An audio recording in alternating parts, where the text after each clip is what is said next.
Hey guys, tonight we're stepping onto a quiet platform in the middle of Nazi-occupied Europe, where the trains ran on time not for commuters, but for human cargo. Did you know that during the height of the Holocaust, a single line of track could carry thousands to their deaths each day, timed down to the minute, even when the rest of the country couldn't keep bread on the shelves? And here's the part that keeps you awake. Those timetables were drawn up with the same care you'd plan a wedding, only the guests didn't know they were invited. What would you have done if your job was to punch tickets you knew would never be returned? Could you sleep at night, or would the sound of steel wheels follow you into your dreams? So, before you get comfortable, take a moment to like the video and subscribe. Let me know where you're watching from and what time it is where you are. I love seeing how far this sleepy little time machine reaches. Now, dim the lights, maybe turn on a fan for that soft background hum, and let's ease into tonight's journey together. You stand at the far end of the platform, the cold seeping through your shoes, a faint tang of coal smoke riding the air. The station clock's hands tremble, frozen just short of the hour, as if waiting for permission to move. Beside you, a leather-bound ledger lies open on a wooden crate, its pages smelling of damp ink and the sour glue binding. You glance at the column of names inked neat and small, as though someone believed good handwriting could hide the truth and your breath catches. Across the tracks, a guard leans on his rifle, boots polished to a shine that reflects the flicker of the lantern above him. It reminds you of those pristine office lobbies back home, the kind where everything smells faintly of lemon polish and false welcome. The irony stings.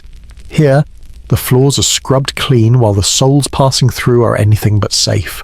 A whistle shrills in the distance, and your stomach knots not from fear of being caught, but from the creeping thought that you've started measuring your nights by the rhythm of approaching trains. The sound grows louder, a steady metal heartbeat echoing through the frozen air. You can feel it in the boards beneath your feet before you see the headlamp a pale, jaundiced eye cutting through the mist. The rhythm seeps into your chest, aligning with your own pulse until you can't tell which is which. You shift your weight, feeling the rough grain of the platform's planks under your boots, the edges splintered and softened by years of frost and rain. Somewhere down the line, a signal bell chimes, too short, one long a sound so ordinary in peacetime, now twisted into an omen. You glance back at the station building. The ticket window is shuttered, but a faint light leaks from the cracks. Inside, a clerk in a fraying wool vest sits hunched over a desk, stamping forms with the mechanical precision of a man convinced his job is harmless. You've watched him work before stamp, slide, stack, stamp, slide, stack. If you looked quickly, you might mistake him for a bank teller or a librarian. The absurdity of it all hovers in the air like the coal smoke, heavy, choking, and inescapable. The ink pad beside him is worn to a shallow pool, the red almost brown from overuse, yet it never runs dry. Behind you, a woman's voice hums a lullaby, almost drowned by the wind. You turn your head just enough to catch her thin shoulders wrapped in a blanket, holding a child whose eyes are fixed on the approaching light. The melody is soft, but the words carry the weight of centuries, an old folk song about wandering through fields in spring. It feels cruelly out of place here, like a flower sprouting in a pile of ash. The guard shifts, eyes narrowing, but doesn't stop her. Maybe he likes the song. Maybe he doesn't hear it at all. The train's brakes screech, sending a shiver up your spine. Steam hisses, curling into the night like restless spirits. You catch the scent of hot iron and damp wool from the engine crew as they step down, their faces half hidden by scarves. They avoid your eyes. Everyone avoids everyone's eyes these days. It's easier that way, no one has to acknowledge the ledger on your crate. The name's now nothing more than ink on a page waiting to be checked off. You think back to how you ended up here. Years ago, before the uniforms and the slogans, before the swastikas on every public wall, this platform carried students returning from university, farmers hauling produce to market, newlyweds off to honeymoon. You remember the colours, red skirts, blue hats, green apples in burlap sacks, and the chatter that filled the air like birdsong. Then came the war, and the colours faded. One by one, the passengers changed. The suitcases grew heavier, but the tickets were one way. Germany after the First World War had been a place of hunger and humiliation, a country nursing wounds both visible and hidden. You'd seen men in threadbare coats trade family heirlooms for a sack of potatoes. Mothers skip meals so their children could have bread. When the new speeches started promising dignity, jobs, the restoration of pride, they felt like a warm coat in winter. People stopped noticing the fine print in those promises, the ones that singled out neighbours as the cause of their suffering. By the time they did, the speeches had turned into laws, and the laws into orders, and the orders into train schedules. The guard calls out your name, jolting you back to the present. You lift the ledger, its weight familiar, the leather cracked where your thumb always rests. As you approach, the steam parts just enough to reveal the first car. The door slides open with a metallic groan. Faces peer out pale in the lantern light, framed by scarves and caps, eyes wide and unblinking. You don't know their names, not beyond the ink on your page, but you recognize the look, a mixture of cold, hunger, and the faint hope that maybe this stop is their last. It isn't. You mark the list anyway, each check mark a nail in an invisible coffin. The absurd tidbit you can't shake the timetable for this train is more precise than the postal service. Letters get lost. People don't. Somewhere deep in the train, a baby starts crying. The sound cuts through the night, high and raw. The woman with the lullaby steps closer, whispering words you can't hear, her blanket trailing on the wet boards. For a moment, you want to tell her to stop, to hide her voice, as if silence could protect her. But the guard waves her forward, impatient, and she disappears into the car. The whistle blows again, long and low. You feel the vibration travel through your boots, up your legs, settling in your chest. You know you'll still feel it hours from now, lying in bed, eyes open in the dark. It will merge with the rhythm of your heartbeat. And you'll wonder again how long it takes for the sound of steel wheels to fade from a person's mind. As the train pulls away, the platform seems to exhale. The clock's hands finally tick forward, as if time itself had been holding its breath. You close the ledger, tuck it under your arm, and turn toward the station building. The light inside flickers, and for a moment, you see your own reflection in the glass, pale, tired, and older than you should be. Behind you, the tracks vanish into the mist, carrying their cargo toward a place whose name you've never spoken aloud, even in your own head. And in the sudden quiet, you hear it again, the faint, steady beat of wheels on rails, already receding, already returning. You leave the platform and slip into the narrow lane that hugs the station, frost glinting on cobblestones like ground glass. A torch in a bent iron bracket shivers in the wind, yellow flame licking sideways so the bricks look wet, almost diseased. Coal smoke follows, settling into your scarf, and from somewhere behind a shutter comes the thin steam smell of boiled cabbage. You keep your hands in your pockets, not for warmth, but to hide the tremor that starts whenever the wheels fade into distance. You drift toward the ghetto gate. Boards taller than a man lean together, bristling with frost-dusted splinters. Through a crooked gap you watch a boy tapping a ball made of tied rags. The sound is soft and reasonable, a heartbeat with manners, until you notice his shoes are cousins, not twins, and the left one yawns where the toe should be. A cough answers another cough, then another, until the air makes a chain of dry knocks you can't unhear. Without meaning to, you keep time, as if a rhythm could persuade hunger to wait its turn. A guard at the corner post stares until staring bores him. You nod and move because stillness here attracts paperwork. The street funnels past the bakery that has not baked since the ovens were requisitioned. Frost etches the glass in delicate ferns. Inside, a ledger lies open on the counter like a sermon nobody dares preach. A sign in the window lists allotments 200 grams of bread per person. If the supply train arrives, bread has become a weather forecast. A horn bleats in the square. You step outside to find a truck idling by the statue of a general from a kinder century.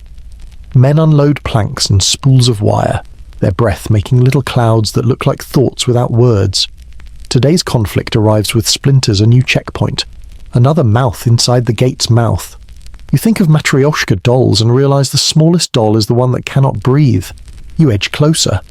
A sergeant holds a list with smudged corners and instructs the crew to measure from the fountain to the alley, to align the frame with the statue's shadow at noon. The precision would be admirable if it were not fencing in hunger. Your chest tightens, not from fear, but from a familiarity that tastes like old pennies. You have seen this choreography at a rail yard, at a school registry, at a bank where a teller asked for the wrong papers with a professionally gentle smile. The torch outside the office gutters, brightens, gutters. Beneath it, ash and damp straw have made a little midden that glistens like grease. Light and filth share a border. One feeds the other, as though illumination required something to burn. A printer's boy pedals past with a bundle of handbills. One slips free, skims along the cobbles, and kisses your ankle. You pick it up.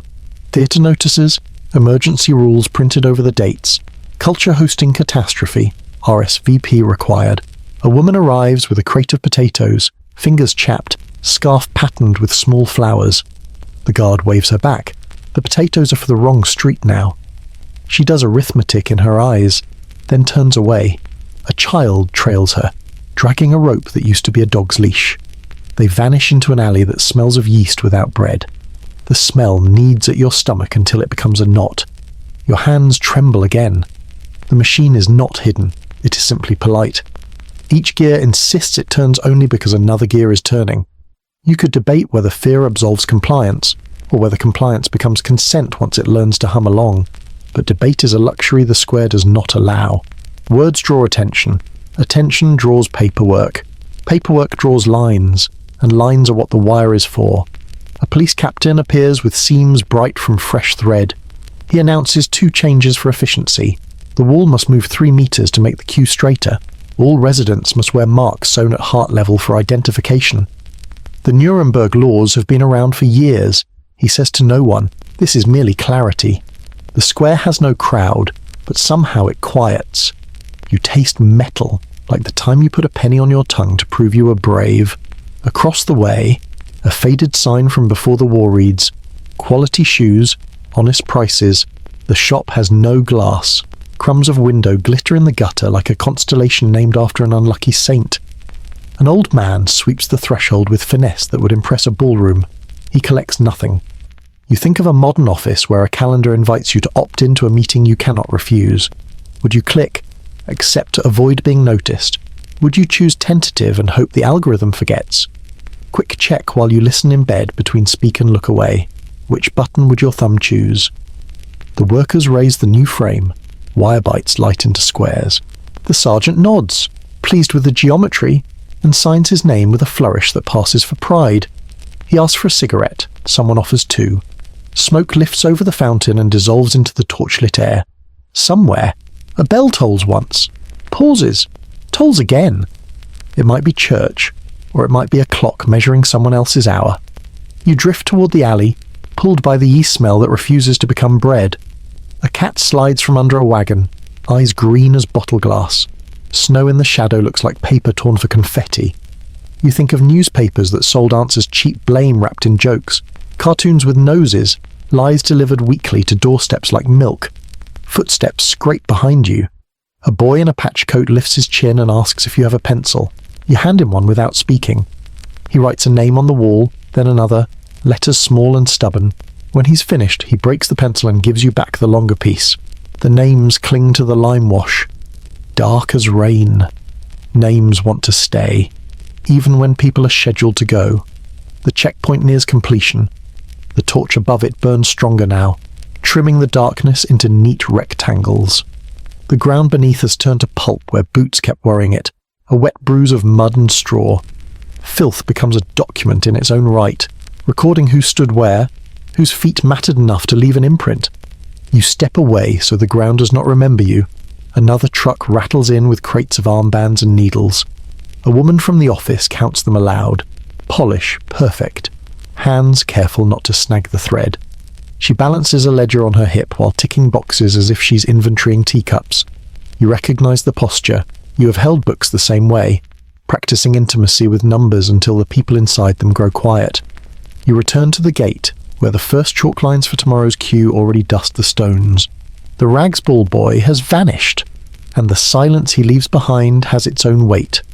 A single potato sits on the step of the closed bakery, a small moon with freckles of dirt. You consider rolling it through the gap in the fence, but a guard watches, and the arithmetic in his eyes is simpler than yours. The flame gutters once, then steadies. Warmth brushes your cheek, ash settles on your coat like grey snow. Light and filth, patience and nails, names and numbers. The machine smiles its professional smile, and you keep walking because stopping is a different kind of signature. Behind you, the square settles into its new geometry. Rectangles for people to stand in, columns for clerks to fill, lines for someone to read aloud.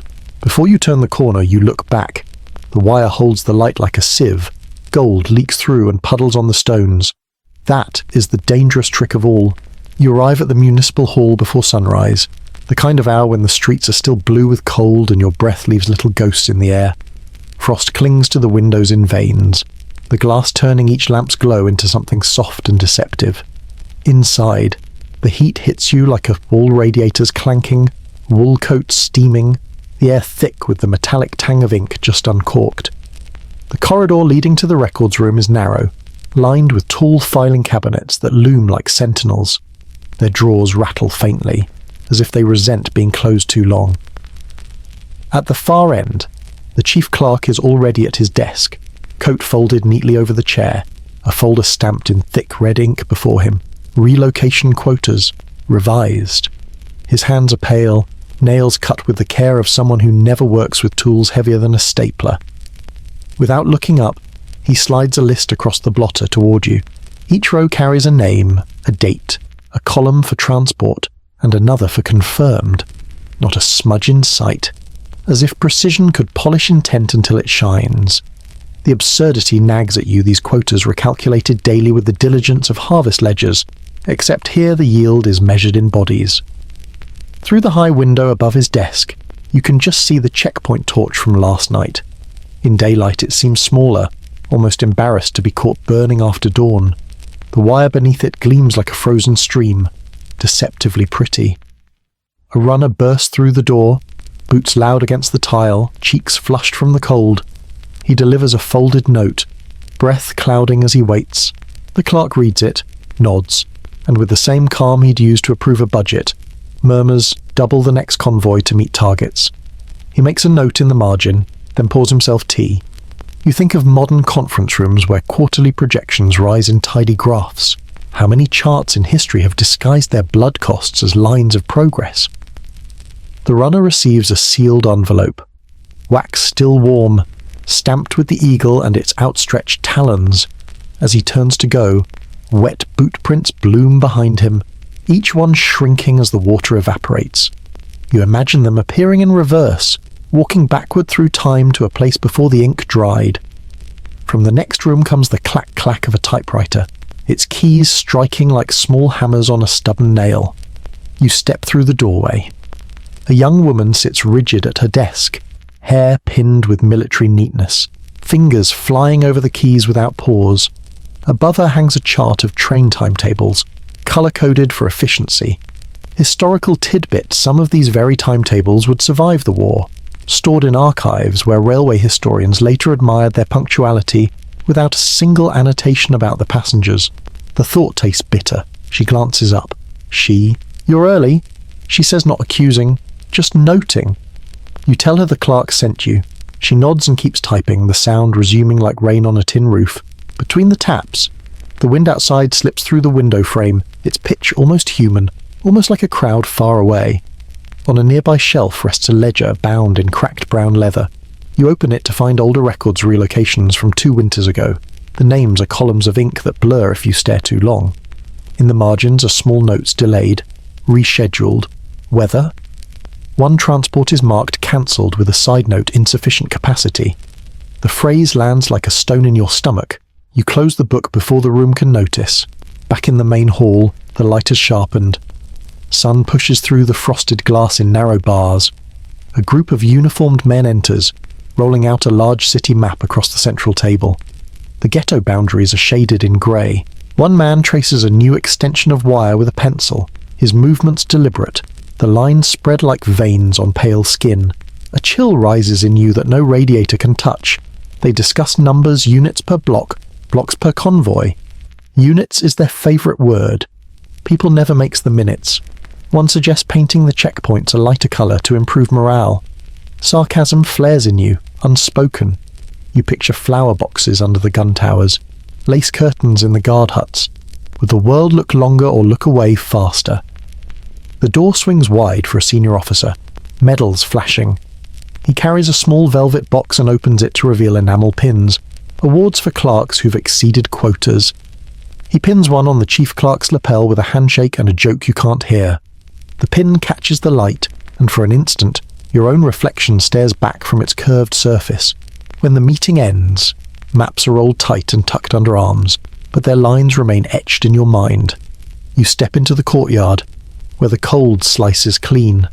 The torch from last night's gate has been replaced by a guard leaning on his rifle, posture loose, like someone resting between dances, somewhere beyond the wall.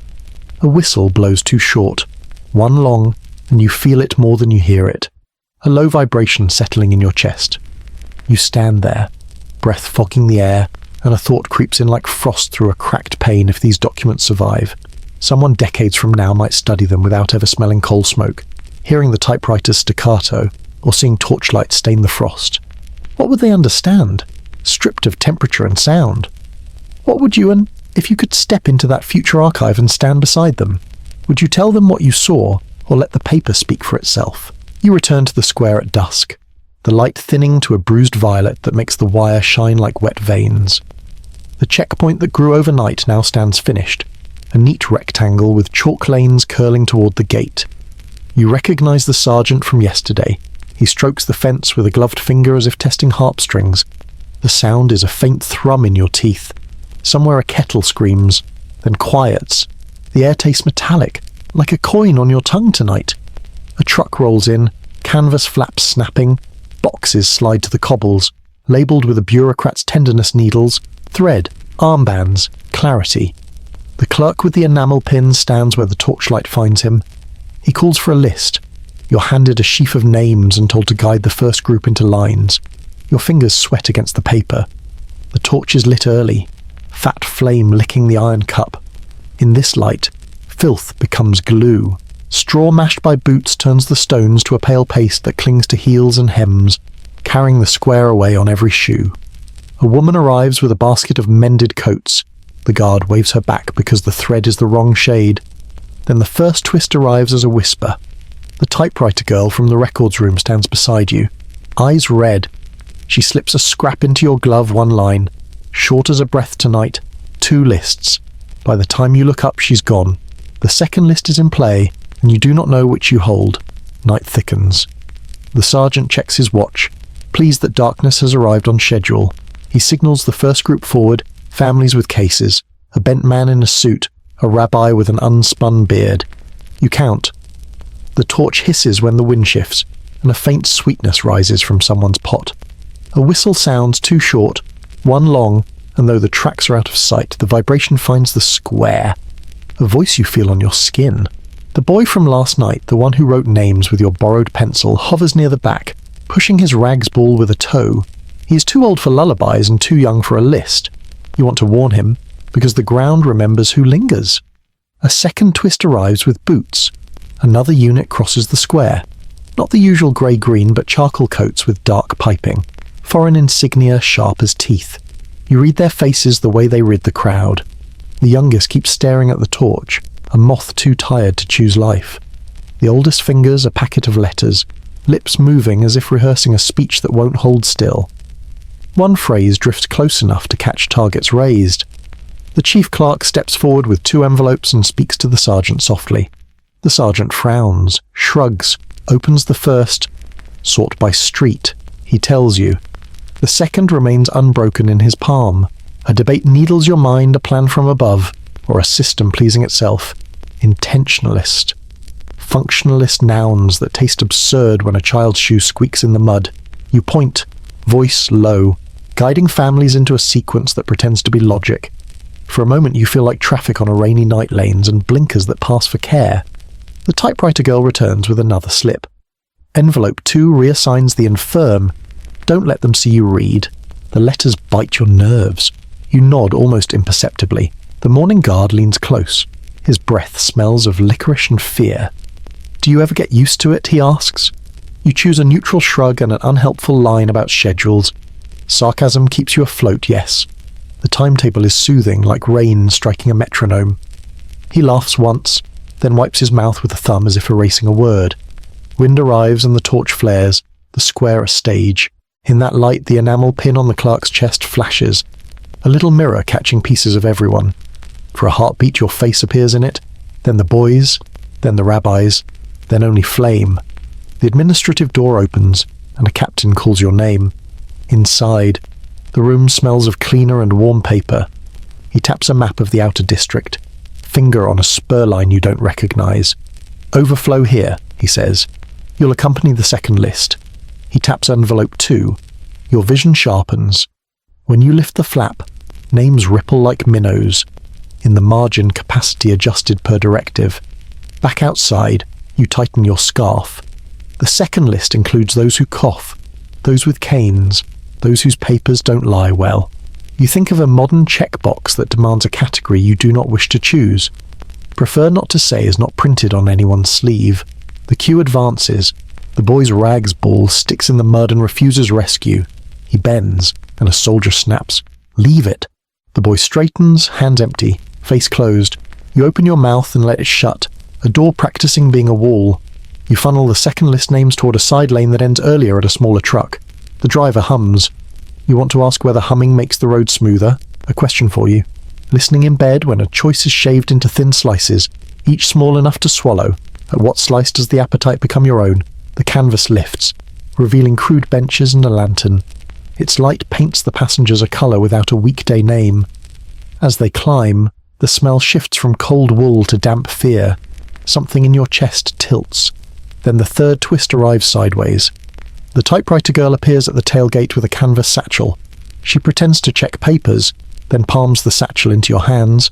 Lost property, she says to no one. The weight surprises you.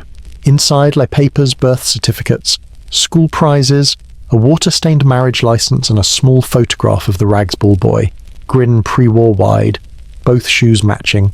Beneath it, a folded map with a penciled route that dodges the spur line.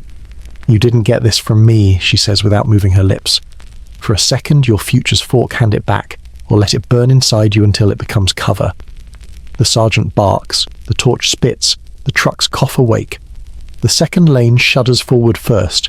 You stand on the step and read names that feel like splinters. The boy is not on this list. Relief stings, because it's for one. The rabbi lifts his chin. Is the road long, he asks. You say what you are allowed. The ride is short, as the truck jolts, mud slaps the fenders, sculpting continents. The paste sucks at the tyres with a kiss that sounds almost affectionate. The torch gutters and steadies. The sergeant pockets the unbroken envelope like a lucky coin. The enamel pin gleams. Your hand tightens on the satchel until the photograph's edges bite. In the dark, the wire shines like frozen water, and for an instant you cannot tell whether it keeps the night out or the people in.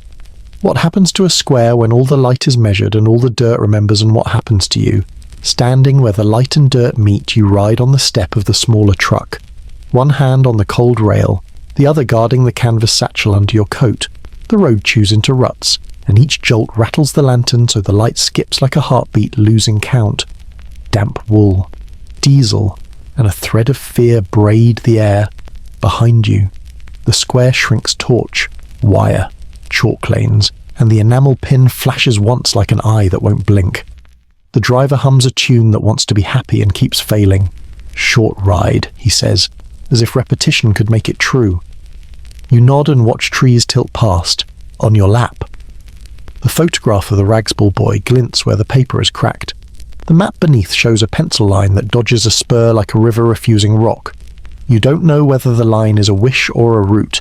At a crossroads with a wooden sign missing names, a second truck idles. A corporal waves you left toward the spur the captain tapped. You slide the satchel deeper and cough something about a bridge being out. He checks his clipboard with a seriousness that suggests bridges fail on schedule. Alternate path, he says, pointing right. Twist one land softly, the lie holds, and the road obeys. The path narrows until hedges brush the doors. Snow stutters from branches. In the bed, a woman braces a cane and asks if the road has many turns. You say almost nothing. A lichen-flecked marker stone squats at a bend. The driver taps it. Old Border, he mutters. Even in wartime, some maps cling to old lines like superstition, and some soldiers trust stones more than orders. Rails cross ahead at a shallow angle, a crossing with no guard, only a bell on a crooked pole. Snow powders the ties, and the steel sings, the motif waking in your chest. The driver slows, listens, and looks to you for a decision you should not own. The satchel presses your ribs like a living thing. Right again, you say, and the truck noses into a cart track that is almost a road. Twist 2 steps from the trees the typewriter girl, hat low, cheeks cut by cold. She leans her bicycle against a stump and climbs onto the step beside you. Your map has a gap, she says. There's a patrol at the mill. We cut through the brickworks. She raps twice on the roof. The driver nods. Bricks rise in red hives, chimneys stand with mouths closed. The air smells of clay and ash that remembers heat. A shout buckles the quiet. 2 soldiers appear at the yard's far end. One lifts a hand in a lazy stop. The other raises a whistle and never uses it. The driver eases to a halt. The girl drops to the ground, papers ready. Medical transfer, she says. Brisk and bored. Orders, alternate route, bridge out. A glove flips pages. Uncertainty wrinkles a brow. Shrug. Where are you sending them? The second asks, eyes sliding over faces like a menu he hates. You recite the nearest town that will not be their end. She adds infirmary. The whistle lowers by an inch. Twist 3 is sharper. The corporal from the crossroads jogs in, clipboard clapping his thigh. He recognizes the driver, you, and the lie. Bridge is fine, he says, smiling without joy. The girl's mouth hardens. Your stomach tilts, as if the road suddenly droops. Sarcasm becomes rope. Which bridge, you ask? Mill River, the one with the missing plank. He consults a sheet that lists many useful things and no planks. He shrugs. Return to the spur, he says, and the word return tastes like iron. The driver stalls for time, checking a radiator cap whose steam writes cursive in the air. The lantern swings. The woman with the cane whispers a prayer for steadiness. You feel the map's edge and understand the geometry. Forward is trap, back is proof. The girl leans close. One more road, she murmurs. Toward the quarry. It doesn't exist officially. Some roads live only in mouths and feet. The corporal lifts his hand to signal, and the 4th twist folds from the sky. A low drone blooms far off. Then near an airplane crosses a thin slice of cloud. Everyone looks up because it is human to look up. In the next heartbeat, the truck moves. The driver drops the clutch, and the vehicle leaps like a decision. You grab the rail, the satchel, the edge of now. No bullets follow. The cart track to the quarry punishes the axles, shakes the lantern into a nervous strobe. Stone dust lifts and tastes like chalk that learn to talk. Terraces chew the earth. Pools lie black with old rain. The driver kills the lights and lets momentum carry you along the quarry lip. Slow as a thought on trial, you breathe clay, snow, and the ghost of coal. The girl squeezes your wrist once. The truck hides behind a wall of cut blocks where wind breaks into tatters. Silence arrives so clear you hear the engine tick to itself. Across the pit, a siren stutters and gives up. Here's a question for you. Tucked under blankets if a plan succeeds and no one writes it down. Is it history or weather? The driver looks to you. Your pulse sinks to the lantern. You hand him the map. He studies the pencil line, then folds it into his pocket. He taps the photograph once the boy with matching shoes and nods. We keep to the quarry road, he says. After that, the old canal. Say it how you like, someday a navigation app will call this a faster route, and know nothing of whom it saves. You roll again, tires whispering over stone. At the far edge, the torch motif returns. Smaller now, a lone worker's lamp swinging from a hook. At the gate, another figure waits the morning guard from the square, licorice on his breath, eyes older. He takes in the truck, the girl, the passengers, the calmer lantern. He studies you long enough to choose a you to believe.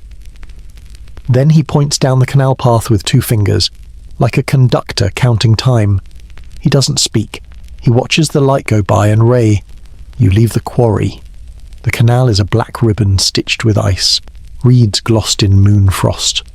The truck crawls, one image to pocket in the satchel. The photograph warms a fraction against your ribs, and the grin looks less like the past and more like a comma in a sentence that hasn't ended. The torch in your mind gutters, then steadies. The wire recedes to a line you can step over in thought, if not yet in fact. The road narrows to the sound of tyres on grit and the stubborn knowledge that some maps are written from the inside out. For you, and for them all. If someone asked you now, right now, which route would you choose certainty with no mercy, or a detour with no guarantee, would your thumb hover? Or would you press the risky button and let the night decide? The canal path narrows until reeds scratch the truck's doors, the ice breaking in soft sighs beneath the tyres. Moonlight turns the water to tarnished metal, each ripple catching a thread of silver before swallowing it whole.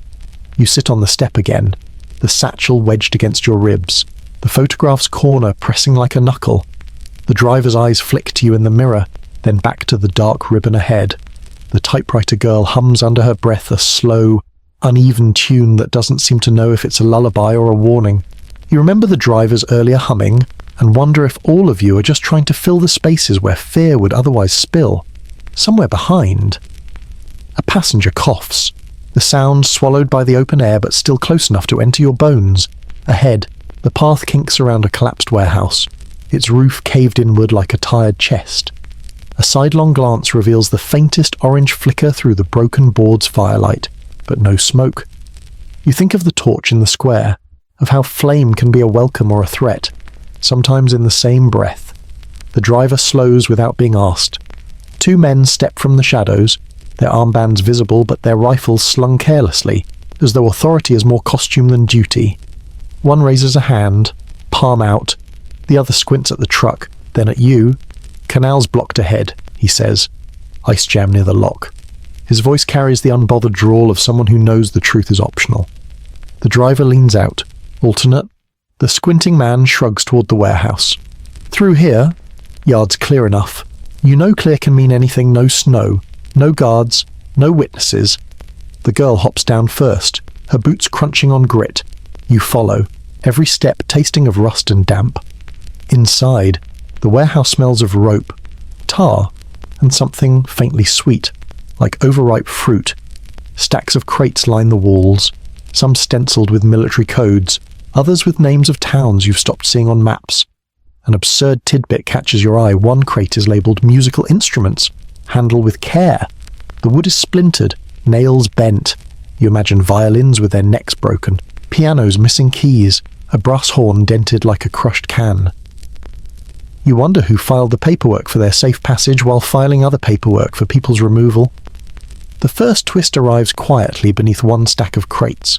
You notice a trapdoor half hidden under tarps. The girl catches your gaze and follows it. "Later," she murmurs, as if saving it for an unknown hour.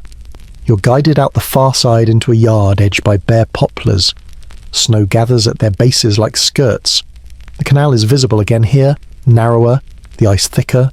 You hear it before you see it, a deep groan, then a crack that ripples across the surface. The driver pulls the truck forward cautiously, wheels crunching over patches of frozen mud. Halfway across the yard, the second twist shows itself two more trucks, idling by the canal. Their canvas flaps open to reveal empty benches. The insignia is different, foreign again, the same charcoal coats you saw in the square. A man steps down from the nearest cab, scanning the truck bed like he's counting ghosts. His eyes linger on the woman with the cane, then slide to the photograph's corner, peeking from your coat. He gestures for you to approach, up close. His face is younger than his posture. He asks where you're headed, the syllables clipped, as if efficiency could blunt suspicion. You give the name of the town you used earlier, watching his jaw for any twitch. He glances at the typewriter girl, who offers the same answer without missing a beat. He nods, almost convinced, then points to the satchel. Papers. You open it just enough to show folded forms real enough to pass a glance, false enough to fail a second. His gaze hovers, then drifts to the driver, a beat too long. Finally, he waves you through with a flat go. The truck edges onto the narrower path along the canal. The torch motif follows you this time. It's a single kerosene lamp hanging from a bent nail on a post, swaying in the night air. Its glow spills onto the water, making the ice look like trapped amber. You feel the urge to put your hand out, to see if the light is warm or just another trick. You reach a lock where the water has frozen into jagged slabs. The driver kills the engine. We walk from here, he says. Passengers murmur, boots hitting the ground one by one. Your breath makes a thin fog in the moonlight. The satchel feels heavier now, each paper inside like a small stone. The girl leads you along a footpath skirting the lock, reads crackle underfoot, and the air smells faintly of something metallic iron, blood, or both. You glance back once the young foreign soldier is still watching from the yard, his face unreadable in the lamplight. Here's a thought to carry in your pocket is safety, just the brief moment between one danger recognizing you and the next deciding to. The path curves into a grove of willows. Their branches trail the ground, heavy with frost, forming tunnels of shadow and silver. You pass under them, the world briefly narrowing to the sound of your steps and the creak of ice shifting on the canal. When you emerge, the moon is higher, and the land opens into a meadow crusted with snow. The wind here is softer, carrying the smell of wood smoke from somewhere unseen. The girl stops, looks back, and for the first time tonight smiles not wide, but enough to press a crease into her cheek. We're close, she says. Close to what? You don't ask. Because sometimes asking is just a way to give an answer shape, and some shapes you can't yet afford to see. The meadow narrows into a lane rutted deep from years of cartwheels. The snow settled in the grooves like white porcelain poured into old scars. The moonlight glances off frozen puddles, each one a dull mirror that sends pieces of your face back at you in shifting fragments. You keep the satchel tight against your side, the photograph inside holding its crease against your ribs like a small, stubborn heartbeat. The typewriter girl walks ahead, her scarf loose now, the edge catching in the breeze. The driver lags behind to coax along the woman with the cane, whose steps leave uneven imprints that the wind is already trying to erase. Every sound here is magnified, the crunch of boots, the faint hiss of the reeds, the steady rasp of your own breath. You pass a collapsed fence where frost-furred boards lean together as if whispering. Beyond it lies a small orchard, the trees skeletal, their bark patched with lichen. A faint sweetness lingers in the air, so out of place you almost stop. The girl notices. Apple storehouse burned last spring, she says. The smell doesn't leave. It clings like a ghost sweet, stale and heavy. The lane dips toward a cluster of low buildings. Roofs sag under snow, chimneys tilting like drunks leaning on each other. As you near, you see light bleeding from the gaps in a barn's planks, not the orange flicker of flame, but the softer, yellow spill of a kerosene lamp. The driver hurries ahead to rap twice on the barn door. It opens just enough to reveal a man with a wool cap pulled low, his eyes shadowed but alert. Inside, the air is warmer, flavoured with straw and the faint ammonia of livestock. Hay bales are stacked high along the walls, creating alcoves like small rooms. A horse shifts in the far stall, its breath curling upward. The man in the cap waves the passengers toward the alcoves, murmuring in a language you don't know but can almost feel in your teeth. You and the girl stay near the door, the satchel still in your grasp. The man eyes it, then nods toward a ladder at the back. She leads you up into the loft. The boards here creak like they have opinions. Through a gap in the wall, you can see the meadow you crossed silvered under the moon, the canal glinting faintly beyond. The first twist comes with the sound faint at first, then clearer of boots on frozen ground. Many boots, moving in rhythm. The girl presses her eye to the gap, then pulls back. Patrol, she whispers. Below, the man in the cap douses the lamp. Darkness swells, bringing the smell of hay sharper. You crouch, the satchel heavy in your lap. The boots grow louder, the rhythm too perfect to be anything but drilled. You imagine the torch in the square flaring at their arrival, light revealing the exactness of their steps. The second twist follows without breath laughter. Not the dry, clipped kind from the hall, but the full-bellied sound of men warmed by something stronger than tea. The boots stop outside. Through the slats you catch a slice of their faces, flushed from drink or cold, you can't tell which. One lights a cigarette, the flame flaring against the dark, then shakes the match out. The smoke drifts toward the barn, mixing with the hay smell until you can't separate them. They speak in low tones, a few words in a language you half recognize. One gestures toward the barn, the others laugh again, but this time it fades quickly. They move on, boots crunching away until the sound is swallowed by the wind. The girl exhales. "They'll circle back," she says. "They always do." The man in the cap relights the lamp, shielding it with his hand. In its glow, you notice something tucked into the loft's rafters, a strip of cloth, deep blue, frayed at the edges. An absurd tidbit, the kind of colour you haven't seen worn openly in months. The girl follows your gaze. "Someone left that for luck," she says. "It's been here longer than me. You think of modern superstition lucky socks before a game, charms on a rearview mirror and how absurd they'd look hanging here. Yet in this loft, the blue feels dangerous, defiant." The man gestures for you to follow him down. He leads you to a side door that opens into a narrow passage between the barn and a shed. Snow lies untouched here, except for a single set of footprints leading away. He points to them. "Follow. Don't stop at the well." The well appears after a few turns, its stones crusted with ice, rope stiff as bone. You glance down into the dark shaft, where the moonlight catches only the first few inches of frost before it's swallowed. The girl doesn't slow, and you match her pace.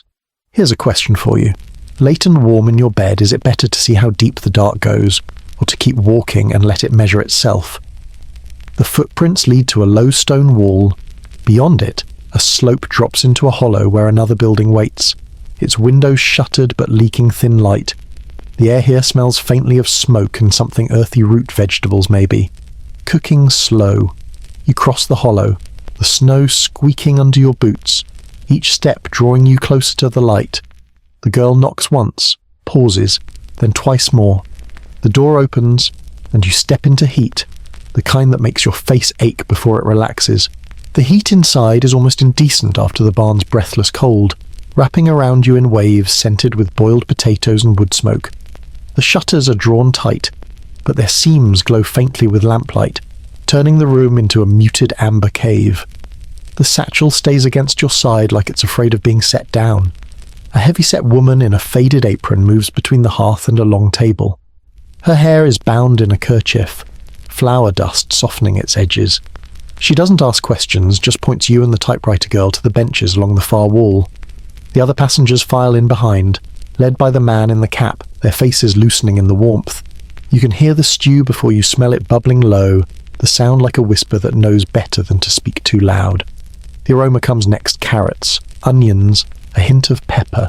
The girl closes her eyes briefly, and for a moment she's not the sharp-eyed figure from the square, but someone's daughter catching a scent that pulls her home.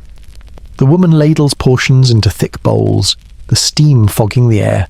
When she sets one in front of you, the weight of it in your hands feels ceremonial, like something you should thank out loud. You take a sip. The broth is thin but hot enough to sting your tongue, the vegetables soft enough to crush against the roof of your mouth. The first twist is quiet but firm, a knock at the door. Two short, one long. The girl stiffens. The man in the cap disappears into the narrow hall and returns with another man, younger, carrying a bundle under his coat. He unwraps it on the table bread, still warm, wrapped in paper stamped with a military supplier's mark. An absurd tidbit, the paper says, for officers' use only. The words now speckled with crumbs. The bread is sliced, shared without ceremony. It tastes faintly of rye, faintly of theft. You chew slowly, imagining the ledger entry somewhere that will mark it missing, never guessing where it went. Then comes the second twist. A map is spread across the table, held flat by mugs of tea. It's smaller than the city maps you've seen, focused on the countryside. Certain roads are marked with small crosses, others with faint pencil arrows. The girl leans over it, her scarf brushing the paper. They've closed the mill road, the younger man says. 2 checkpoints now. The man in the cap traces a finger along a narrow line that skirts a wood. This way still works, but only in the dark. Patrols cut across at dawn. You watch their fingers move across the paper, the lines looking like veins again. This time feeding not walls, but gaps. You think of modern maps, colour-coded traffic jams, the promise of a faster route blinking on a phone screen, and wonder if anyone will ever know the history under those same coordinates. The younger man glances at the satchel. "What you're carrying," he says quietly, "shouldn't be here when the thaw comes." His eyes aren't unkind, but the weight in them makes you grip it tighter. The woman in the apron begins clearing bowls, stacking them in pairs. The sound of ceramic on wood blends with the faint pop of the fire. You realise how much quieter it's become outside. No wind, no shifting branches, just the thick, cottony hush of snow settling. The girl nudges your elbow. Upstairs, she says, and leads you to a narrow staircase. It creaks like it resents each step. The room above is small, low-ceilinged, smelling of lavender stuffed into the rafters. A single candle burns on the windowsill, its flame barely touching the frost on the glass. Through the window's narrow view, you see the orchard from earlier, the trees bent and still. Beyond them, a faint orange glow pulses against the low cloud's torchlight, but far enough away that it seems unreal, a memory intruding on the present. The girl sits on the edge of the bed, fingers tracing the stitching on the quilt. "They'll move again tomorrow," she says. "Maybe sooner if the weather turns." You sit beside her, the satchel between you.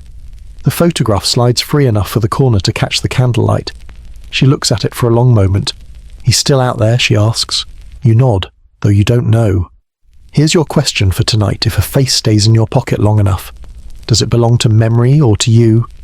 Downstairs, the front door opens again, letting in a blade of cold. Voices murmur, low and tense. The girl snuffs the candle with her fingers, leaving only the faint glow from the seam under the door. The floorboards carry the vibration of movement boots. Not many, but deliberate. The man in the cap calls up softly. "We have company." The girl stands, her shadow stretching up the wall like it wants to leave first. "Stay close," she says. The satchel strap bites into your shoulder as you follow her down into the dim, and when you reach the bottom, the door is still open, the cold spilling in like it's trying to claim the room. The cold enters first, wrapping around ankles and wrists, sliding into the seams of your coat. Beyond the open door, the night is a muted blue, snow sifting sideways in the wind. 3 men stand just outside the threshold, their boots leaving dark prints that melt into the packed earth of the step. No torches, no lanterns, just the pale smear of moonlight across their shoulders. The man in the cap stays near the table, hands loose at his sides. The typewriter girl positions herself a half step in front of you, her scarf pulled higher. One of the men steps in, the crunch of his boot sole against the threshold too loud for the room's silence. His coat is patched with 2 different insignia, neither worn straight, and his collar smells faintly of tobacco and damp wool. He doesn't ask permission before walking to the hearth. He warms his hands, fingers spread, the knuckles red from cold. "We heard voices," he says, turning just enough to scan the benches where the other passengers sit in shadow. His gaze sticks to the woman with the cane, then moves to you. The first twist lands quickly. He asks for papers, but not from everyone, only from those whose eyes lift to meet his. The selection feels almost lazy, as if the act of choosing is more important than the check itself. The girl steps forward with a folded form, her voice light but not careless. "Medical transfers," she says, the same phrase she's used before. He skims the paper without reading it, then looks back at the open door. One of his companions is staring into the orchard, snowflakes catching in his hair. "We'll check the outbuildings," the man at the hearth says. He leaves without closing the door. The second twist follows on their absence. The woman in the apron hustles to the window and blows out the lamp, plunging the room into a shade of dark where edges soften. "They're not supposed to be here," she whispers, and you realize she doesn't mean the passengers. From the doorway, a gust carries in the faint scent of something burning, not wood sharper, more chemical. The girl leans to you. "The patrol's closer than we thought." You imagine the torchlight you saw from upstairs, now pressing through the orchard, slipping between branches like molten water. You hear nothing, but your skin feels the approach. The man in the cap gestures for you to follow him through a side door into the storage room. The air here is cooler, dust floating in the faint light from a single shutter crack. Sacks of grain lean in uneven towers. Crates are stacked along one wall, each stenciled with codes that mean nothing to you but everything to someone who keeps ledgers. An absurd detail catches your eye. One crate marked glassware is filled with nothing but boots, mismatched in size and pair, toes scuffed to the same dull grey. You don't want to guess why. A floorboard groans in the next room. The girl's hand closes on your sleeve. The man in the cap points to the far corner where a trapdoor lies flush with the planks. He kneels, works the latch silently, and lifts it enough for the smell of earth and old stone to breathe out. A cellar. The first step down is narrow, your boot finding only half its space. The satchel thumps against your hip as you lower yourself into the dark. The air is damp, tasting of metal and root. You crouch until your eyes catch the faintest glimmer, a slit of light at floor level, probably another vent. Above, boots move again. Voices, muffled but sharp. The trapdoor closes. For a moment, it's so quiet you can hear your own pulse. Then the third twist drops into the dark, another voice, not above, but beside you. A shape stirs from the corner, an old man, wrapped in a blanket, eyes reflecting the faint vent light. "They didn't tell you about me," he says, his voice rasping like dry leaves. The girl whispers back, "Not yet." He chuckles, a sound too tired to carry malice. "Then you should know the other way out floods in winter. You feel the damp earth under your palms, the cold seeping upward. Somewhere above, the door slams, the voices fade, replaced by the distant crunch of boots on snow. The man in the cap opens the trapdoor again, his face pale against the dim. "They're moving to the orchard," he says. The girl nods. "Then we go now." You climb back into the storage room, legs stiff from crouching. The satchel strap bites into your shoulder, heavier with each part of the night. The woman with the cane is waiting by the side door, her eyes fixed on the orchard path. Here's the question to tuck into your pillow: is safety something you find or something you carry until the moment it's recognized? The door opens onto the cold again. Snow has covered some of the footprints already, and in the orchard, between two bent trees, a faint flicker moves yellow, alive and waiting. The orchard swallows you whole, branches bending low as if conspiring to hide you. Snow shakes loose at the lightest touch, sprinkling your collar, melting cold rivers down the back of your neck. The typewriter girl leads, her scarf a pale ribbon in the dark, the woman with the cane steadying herself on your arm when the drifts deepen. The satchel is an extra heartbeat, swinging against your ribs with each step. Somewhere ahead, the flicker you saw from the doorway winks out, replaced by a steadier glow, amber and low, like the last coals of a fire. You taste wood smoke, but it's faint, too faint to match the light. Then the wind shifts, carrying another smell: wet leather, sweat, and the metallic tang of oiled metal. The first twist waits just beyond a row of twisted apple trees, a sentry, half hidden, leaning against the trunk with a rifle across his knees. His eyes are closed, breath fogging in short bursts. The girl crouches, motioning you to wait. You feel the cold gnaw through your knees as you sink into the snow. She circles wide, using the low branches for cover. You can't see her face, only the slow rise and fall of her shoulders as she moves. A branch creaks under the weight of snow, loud in the stillness, but the sentry doesn't stir. She returns a moment later, fingers to her lips, and you all slip past, hearts ticking louder than boots. The glow resolves into the second twist, a lantern dangling from a crooked shepherd's hook beside a small shed. The door is ajar, warm air spilling out, carrying the smell of bread. Not fresh bread, but the kind kept wrapped in cloth to stay soft. An absurd detail beside the lantern. A row of wooden spoons hangs neatly on nails, each one carved with a different pattern. You can't decide if they're decoration or inventory. Inside the shed, a single man sits at a table, his back to the door. He wears no uniform, just a thick sweater patched at the elbows. The girl steps in first. "We're passing through," she says. He doesn't turn around, only gestures to the far wall. A trapdoor lies there, flush with the boards. "Tunnel's short," he says, "but mind the second rung." The woman with the cane eyes the door warily. The girl kneels, works the latch, and the scent of cold soil rises.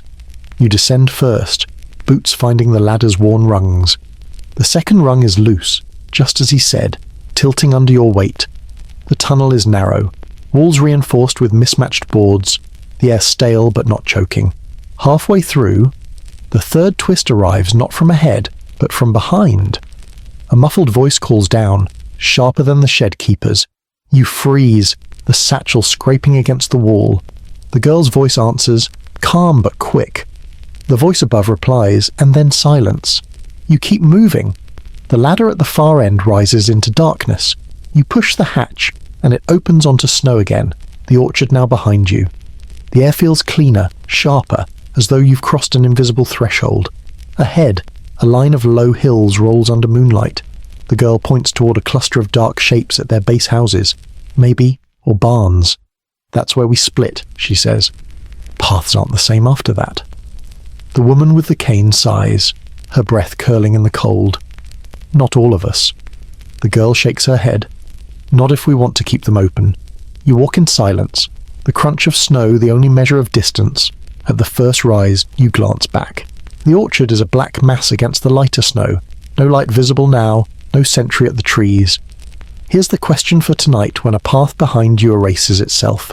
Does it mean you're safe, or that you've simply lost the way back? The hills block the wind, and the cold becomes bearable again. At the base of the nearest, the dark shapes resolve into outbuildings, one stone, one timber, roofs heavy with snow. The girl opens the stone door, the hinges groaning. Inside, the air smells of earth and dry hay. She points you toward a bench against the wall. Rest here. I'll fetch the others. The satchel rests in your lap, heavier in the stillness. You open it just enough to see the photograph, the map, the folded papers. The candle stub on the bench flickers as the door closes, leaving you with the hollow sound of your own breath. And in the quiet, you realize the torch motif hasn't appeared tonight, not because the light is gone, but because it's still out there, somewhere, waiting for its next cue.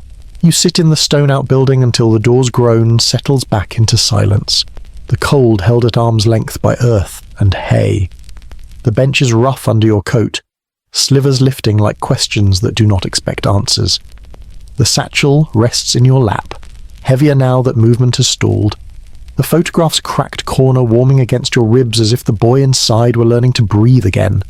The typewriter girl keeps her ear to the wood, listening with her whole body. Scarf slack from fatigue, but eyes still bright the way coals are bright under ash.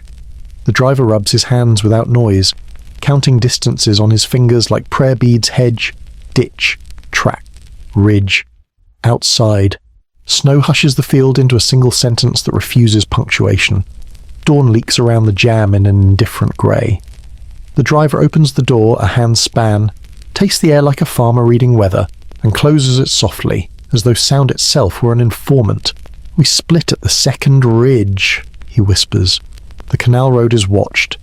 He spreads the pencil-scarred map you folded and refolded until the line learned the paper's grain.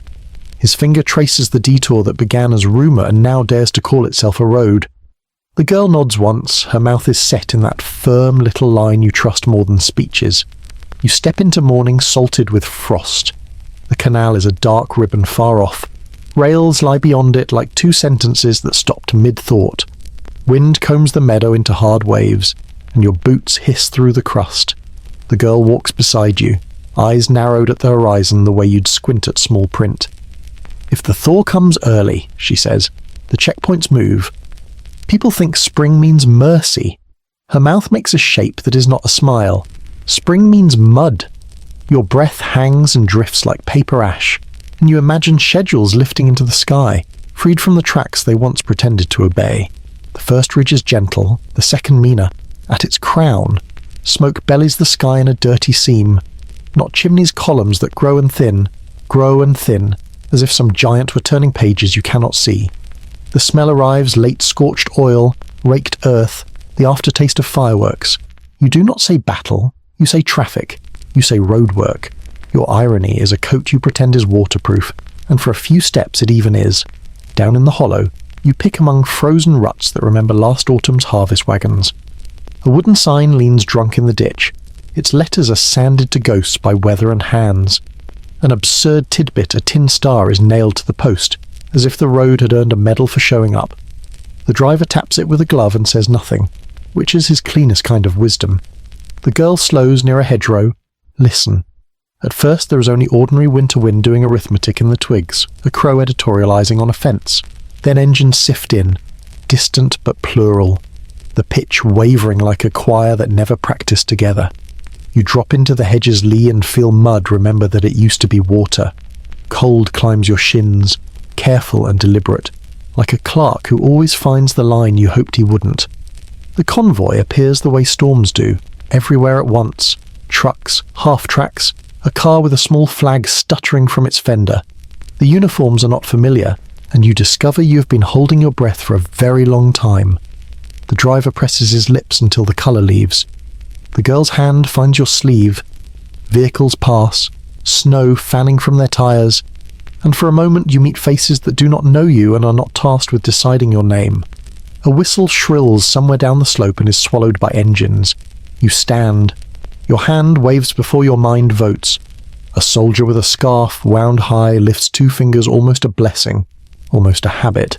Another tosses a tin toward the ditch. It thuds into the snow and disappears, leaving only a crescent of shine. Liberation looks small at first. A coin you're afraid to spend. Liberation arrives with paperwork too. At the village crossroad, a new notice is hammered over the old. You read none of it because hammer on wood is louder than any sentence. The people who hid you step from their walls as if peeled by Thor. The man in the cap smiles in a way that costs him something. The woman with the apron stands bareheaded in the cold, hair allowed to be hair. The guard with licorice breath walks past, clutching his cap in both hands, the posture of someone who has learned how to carry his own head again. A chaplain speaks in a language you don't share, and somehow you understand the verbs anyway: stay, mend, name. You work because there is work. You stand beside an officer whose vowels come from far away and point at maps that learned new borders while no one was looking. You lift boards, pour water, carry names as if they were logs that only burn when spoken aloud. Someone asks what you did before, and you say you kept time. It is not a lie. It is only a thinner truth. In the square, a chalkboard becomes a census of breath. Behind it, a door labelled Property Office learns to pronounce the words maybe and later. Rumours harden into inventories. A camp to the east has been entered, the gates sticking from cold and long habit. You go because you are asked, because you cannot not go. The road there is a bruise the size of a county. At the fence, the wire mutates into a staff line upon which history notates a single low note and holds it until breath fails. The barracks smell of damp wood and the kind of sickness that writes itself on air.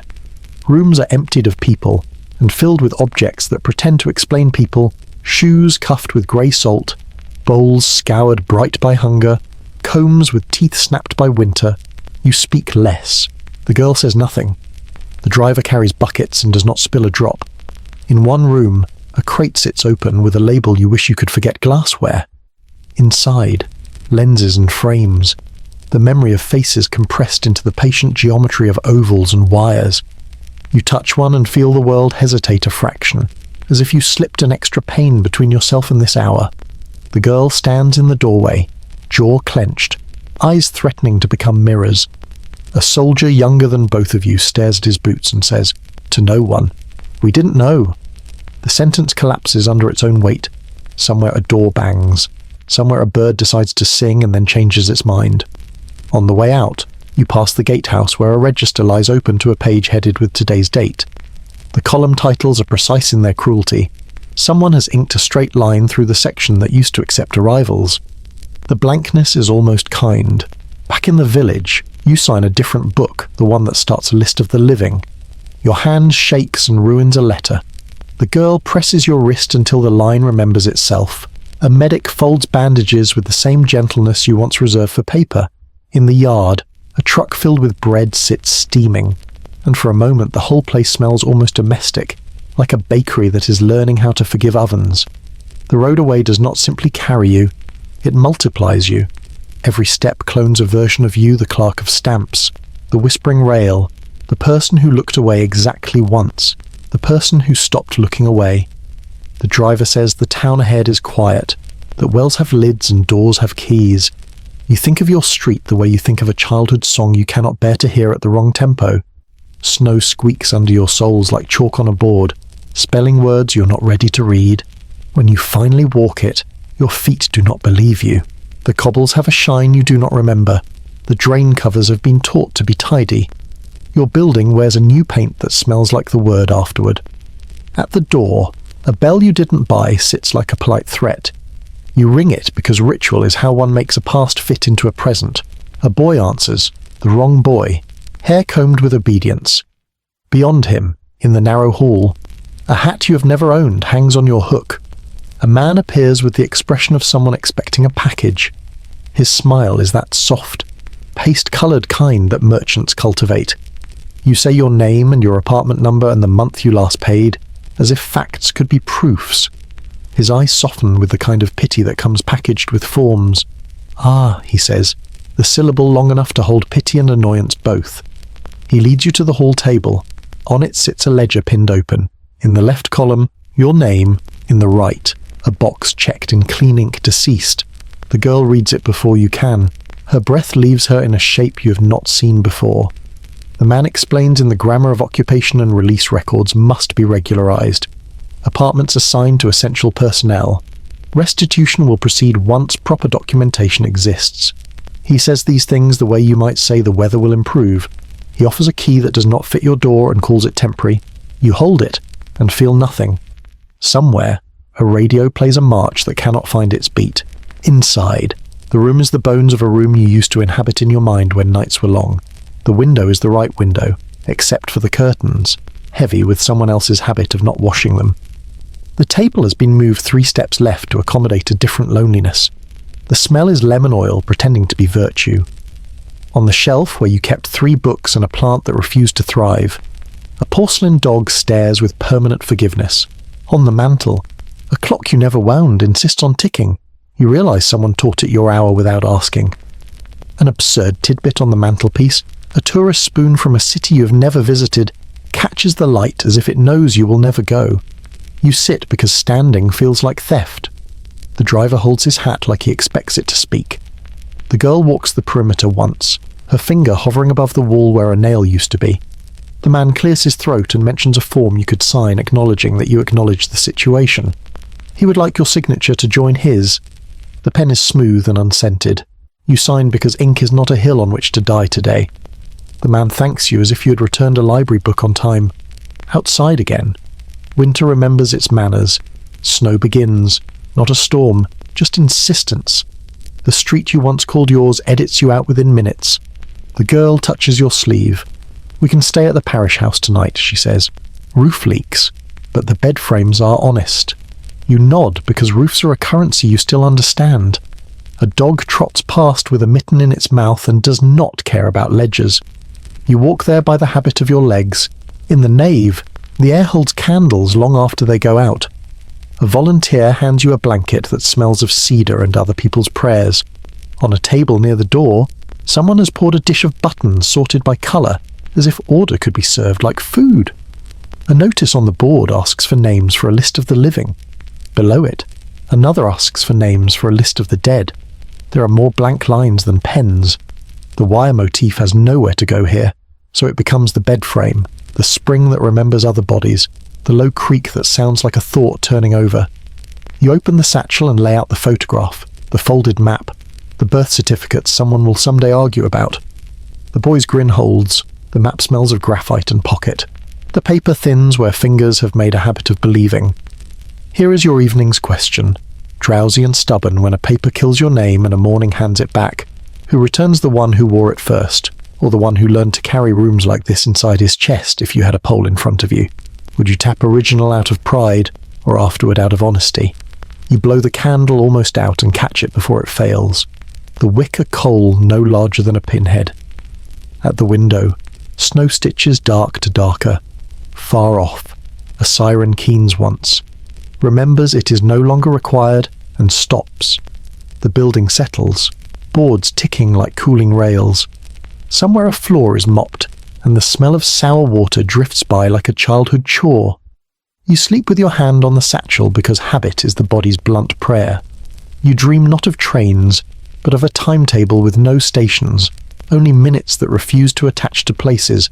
When you wake, there is a liturgy of coffee in the hall and the sound of paper being folded for pockets. The day asks what you will do with the ledger's small square where your life used to be a line. The girl ties her scarf with the practical knot that always makes you believe in morning. Outside, the snow brightens to the colour of forgiveness, which is to say it refuses to be only one thing. You leave the village in a line of 3, single file, the snow groaning under your weight as if unhappy to be disturbed. The girl leads, scarf pulled high, the driver following with the bread parcel under one arm. You last with the satchel cradled tight against your ribs. Behind you, the ruin is already surrendering to dusk, its outlines softening until the chair in the kitchen could be mistaken for a tree stump. the chimney for an oddly square boulder. By the time you reach the edge of the pines, it will be gone entirely, folded back into the landscape like a page you've turned but can still feel under your fingertips.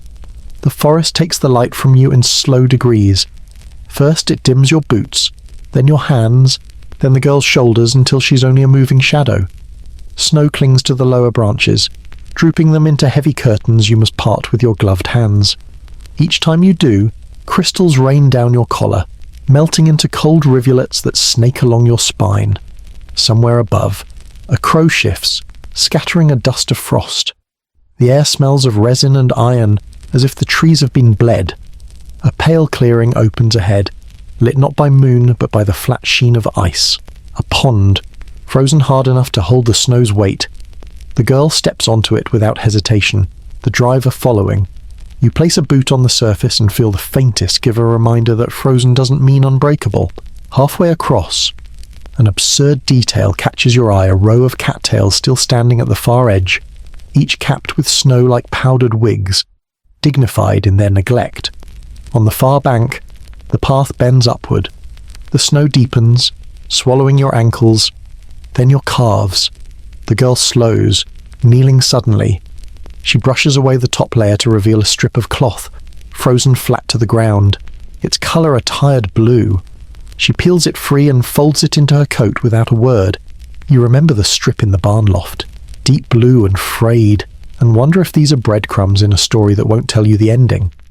The first twist comes as you crest the rise and see torchlight where there should be only stars. At first you think it's another village, but the shapes are wrong, too low, too scattered.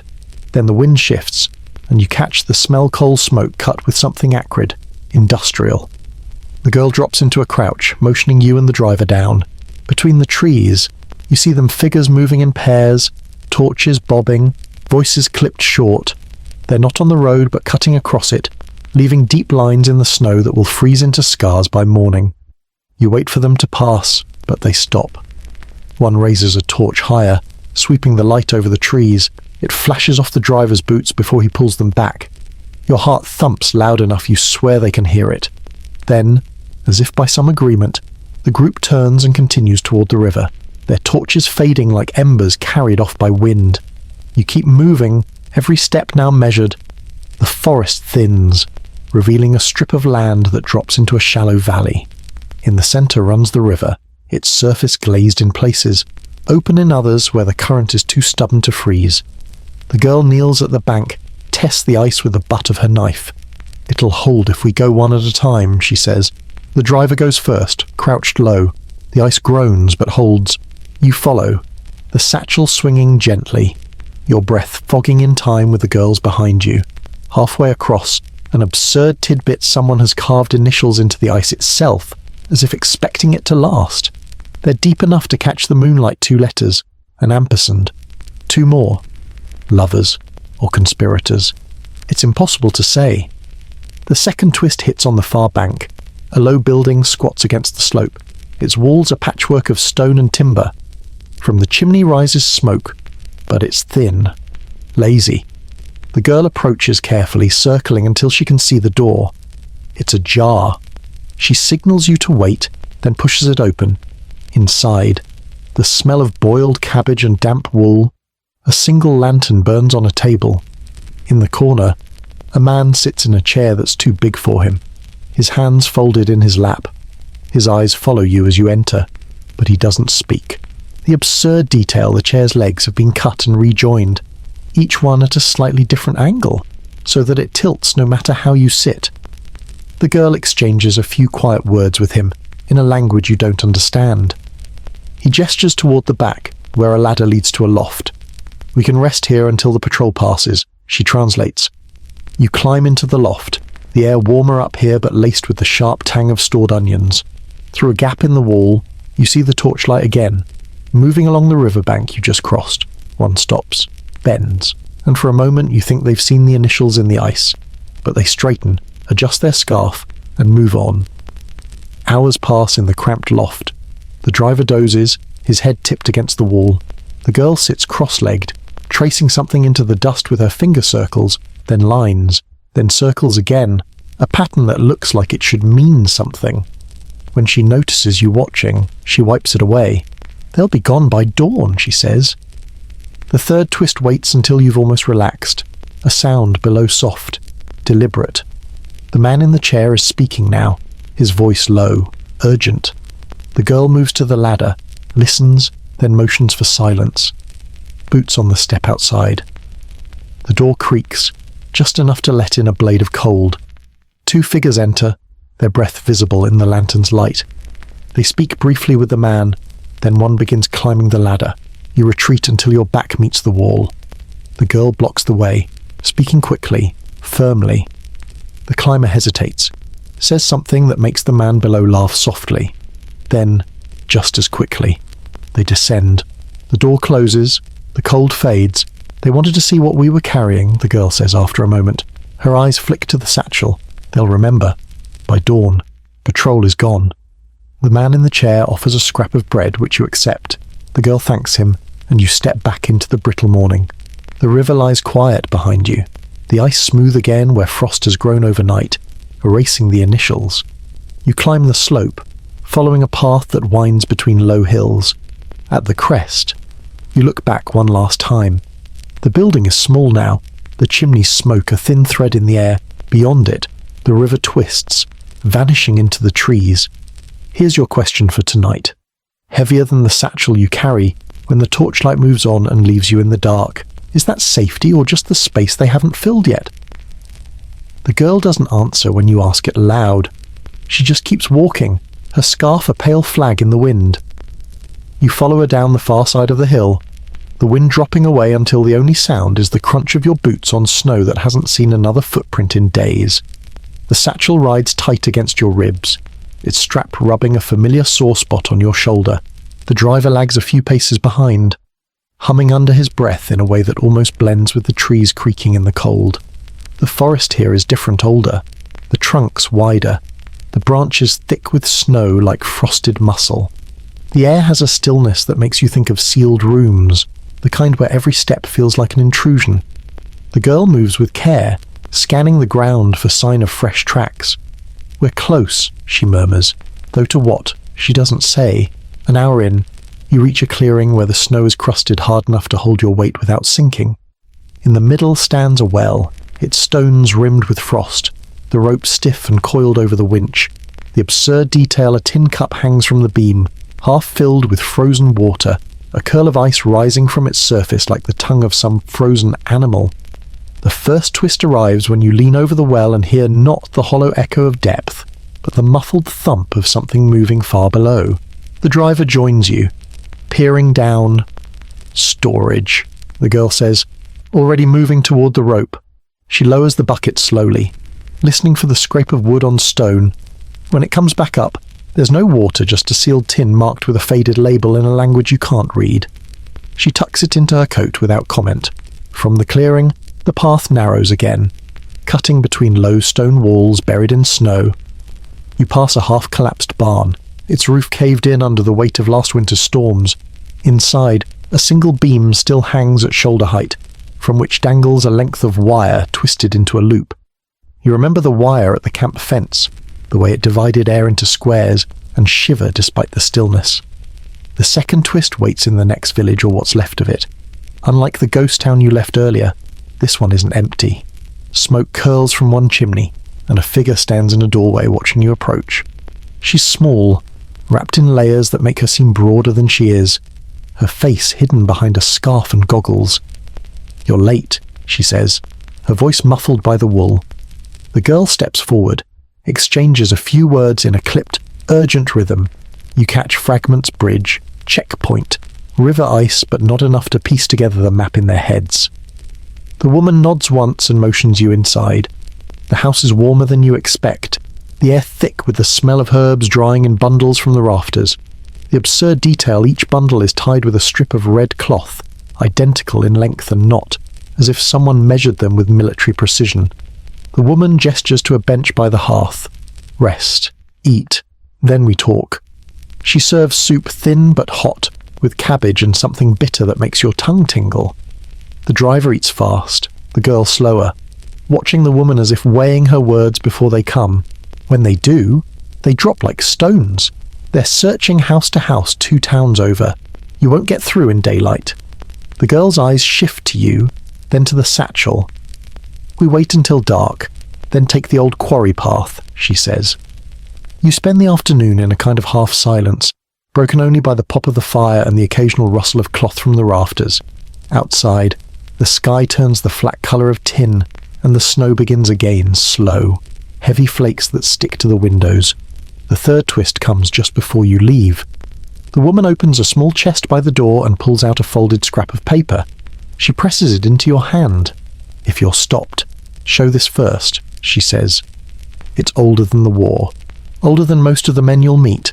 You unfold it enough to see a seal stamped in wax, cracked but still legible. The absurd part, the seal bears a crest you recognize from a schoolbook illustration, one that hasn't been in use for decades. You wonder who would bother to honor it now, and why. Darkness falls fast once you're outside. The snow muffles your footsteps, the path to the quarry barely visible under the drift.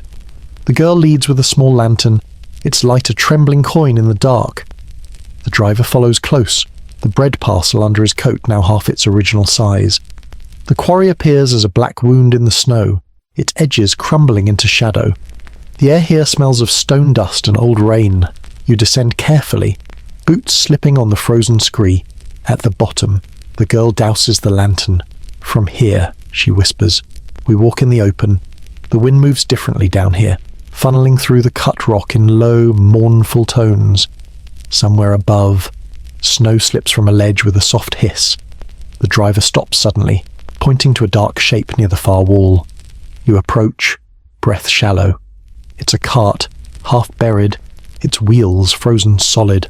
The absurd detail inside, under a tarp, rests a single porcelain sink, its enamel cracked but still white against the dark. Here's your question for tonight. To carry with you into the cold when the world leaves relics like this behind useless but intact, are they proof of survival? Or just another way the past refuses to rot? The girl touches your sleeve, and you move on. The quarry walls closing in until they feel like the inside of a giant's fist. Ahead, a narrow cut opens to the north, and beyond it, faint torchlight flickers, waiting for its cue. You move toward the cut in the quarry wall, the torchlight ahead flickering in a rhythm too slow to be urgent, too deliberate to be careless. The girl holds the lantern low, its glass hooded so the light bleeds only onto the ground in front of your boots. The driver follows, steps careful on the frozen stone, his breath a pale ribbon that curls and vanishes before it can touch the air above. The passage narrows until your shoulders brush the rock.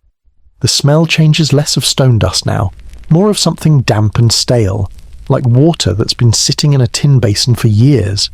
You hear it before you see it, a slow, uneven drip, each drop smacking against what might be ice, might be metal. The girl pauses, tilts her head, listens until her lips tighten. Old drainage, she whispers. Not dangerous unless you fall in. At the mouth of the cut, the world opens again. Snow spreads out in a shallow bowl, its surface unbroken except for a line of footprints that arc across it toward a stand of pines. The torchlight you saw is here, leaning on a post at the edge of the trees. No one stands beside it. The absurd detail, a battered enamel teapot hangs from the post, swinging slightly in the wind as though it's been left there to cool. The girl moves to the torch, cups her hand around the flame as she studies the ground. They've passed through, she says. Hours ago, maybe. She lifts the teapot, sniffs it, sets it down again. Tea's cold. You cross the bowl together, the snow crust holding under your weight. The pines ahead rise dark against the dim sky, their needles hissing softly as wind threads through them. Inside the tree line, the air warms just enough for your breath to fog slower. The path here is narrow, marked by old fence posts whose wire has long since sagged to the ground. The first twist comes when you see the hut. It's built from mismatched timber, the roof sagging but intact, a single square window covered in wax paper instead of glass. Smoke seeps from a hole near the eaves, thin and blue. The girl knocks once, twice. Silence. Then a voice from inside hoarse, unhurried, bids you enter. The hut is warmer than any place you've been in weeks. A stove squats in one corner, a kettle whispering on top. The man by the stove is older, his hair in a close crop gone mostly white. He wears a jacket with buttons polished so often they look wet. "You're late," he says, without turning. The girl answers with a name not hers, not yours. He nods, lifts the kettle, pours 3 cups of weak tea. The absurd detail each cup is chipped in the same place, the floor smoothed by years of lips and hands. You sit on a bench that lists slightly to one side, the satchel warm now from the stove's heat. The man talks as he works, mending a fishing net with quick, sure motions. "Road's clear to the ridge," he says. After that, no promises. They're moving men from the east, too many to count. The girl asks about the quarry path. He shakes his head. They watch it now. Better to cut through the hollow. Takes longer, but the snow's on your side. While they talk, your eyes roam the room. Hooks along the wall hold coats that don't match in size or style, men's, women's, even a child's. Their pockets sagging as if still holding something. In the corner, a crate overflows with candles, their stubs melted into odd shapes. One, you swear, looks like a kneeling figure. The second twist arrives quietly. The man sets down the net, reaches into his jacket, and pulls out a folded square of cloth. He offers it to the girl. "Carry this where it can be seen," he says. She unfolds it, a faded flag. The colour's almost gone, its edges frayed. "They'll think you're moving goods for the wrong people," he says, and that's just enough to make them leave you alone. For now. You drink the tea slowly, its bitterness sitting on your tongue. Outside, the wind shifts, rattling the paper in the window. The driver stands, stretches, checks the bread parcel as if making sure it hasn't shrunk further. When you leave, the man presses something else into the girl's hand, a key, small and blackened, its teeth worn smooth. "For the end," he says. "You'll know when." The pines close behind you as you follow the hollow he mentioned. The snow here is softer, the ground hidden in drifts that pull at your boots. Branches overhead weave so tightly that the fading light filters through in broken patterns, dappling the white with shifting grey. The air smells faintly of wood smoke, though you see no houses. Halfway through, you find the third twist, a wall of stone, no higher than your waist, stretching across the hollow. It's old, its mortar crumbling, moss frozen in patches along its base. The absurd detail set into the wall at regular intervals are small, flat stones carved with numbers. The girl runs her fingers over 117, then steps over without comment. You follow, the driver behind you, and the hollow narrows until you're walking single file again. Somewhere ahead, water runs under the snow, the sound muffled but constant. The girl slows, crouches, brushes snow from a patch of ice. Beneath it, you see stones laid in a careful pattern, forming a bridge over the unseen stream. She crosses, her steps deliberate. The path begins to climb, the trees thinning until you can see the ridge ahead. The sky beyond it is darker, the air colder. The girl stops, turns to you. From the top, "We'll see it," she says. "What you ask." She hesitates. Then, where it ends. You climb in silence. The ridge is steeper than it looked, the snow thinner, the ground hard and uneven. At the top, you stop, breathless, the satchel pressing into your side. Below, the land drops into a wide plain. In the distance, scattered lights mark a settlement or maybe a camp. Smoke drifts in long, low trails. The absurd detail, a single windmill turns slowly against the dark, its blades creaking like an old door. The girl stands beside you, her eyes on the lights. "We rest here," she says. "Tonight it's quiet. Tomorrow, we move." You sit in the snow, the cold creeping in but not unwelcome. The driver breaks the bread, passes you a piece. Somewhere far off, a dog barks once, then again, then stops. The torchlight you saw before is gone now, swallowed by distance and dark. Here's your question for the night, to keep your mind from wandering too far before sleep, when the lights ahead could be safety or another kind of trap. Is it braver to walk toward them, or to wait until they come for you? The girl doesn't answer. She just pulls her scarf tighter and looks out over the plain, her breath vanishing into the dark like a promise you're not sure you want kept. You wake before dawn, the ridge still wrapped in darkness, the plain below a shadowed ocean broken only by the faint pinpricks of light that never went out. The snow beneath you is crusted hard, your body leaving a shallow impression as if it's reluctant to admit you were here at all. The girl is already sitting up, scarf pulled high, eyes fixed on the horizon like she's been keeping watch all night. The driver stirs beside you, stretching the stiffness from his shoulders, the bread parcel now little more than crumbs wrapped in paper. The air has a weight to it this morning, a heaviness that makes each breath feel deliberate. The girl stands, dusts snow from her coat, and says only, "We go now." Her voice has that clipped finality that leaves no room for debate. The descent from the ridge is treacherous, the snow thinning over patches of rock and frozen soil. Your boots slip more than once, the satchel strap biting into your shoulder with each sudden jolt. The wind comes at you in sharp bursts, carrying with it a smell you can't place smoke. Yes, but also something metallic and faintly sweet, the kind of scent that clings to tools left too long in the rain. Halfway down, the first twist appears a line of poles rising from the plain, evenly spaced, each crowned with a loop of wire. They run in a perfect arc, curving toward the lights you've been watching. The absurd detail scraps of cloth caught on the wire, some faded to near white, others still holding a trace of colour, flapping weakly like the last breath of a flag. The girl doesn't slow, but her eyes track the poles as if counting them. "Old boundary," she says. They never bothered to take it down. Her tone makes it unclear whether they's past or present. You reach the bottom of the slope just as the sky begins to lighten, the snow reflecting a cold, pale blue. The plain stretches wide here, the settlement's lights flickering faintly ahead. You pass what might once have been a guardhouse, its roof caved in, its door hanging crooked on rusted hinges. Inside, the absurd detail a row of mismatched chairs lined neatly against one wall, each with a single stone placed on the seat, as if reserving them for someone who will never arrive. The second twist comes when you're close enough to make out the shapes between the lights, low buildings, smokestacks, and the skeleton of a rail line running straight into the heart of the place. The girl stops, crouches low, motioning for you and the driver to do the same. "They're moving already," she says, pointing toward the far side of the settlement. Figures are visible there, small in the distance, walking in pairs or threes, some carrying bundles, others just their own shadows. You wait, knees pressed into the cold ground, as a truck rumbles past along a road you hadn't seen. Its tires churn the snow into a grey slurry, the sound carrying far in the thin morning air.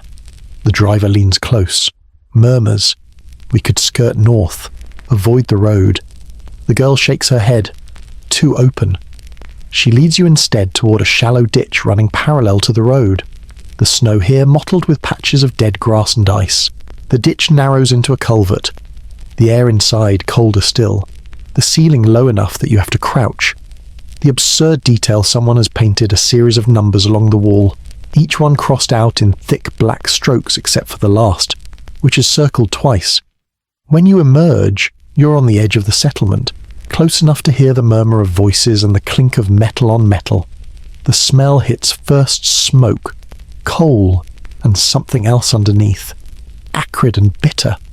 The buildings here are low, their roofs patched with tin and tar paper, their windows clouded with grime.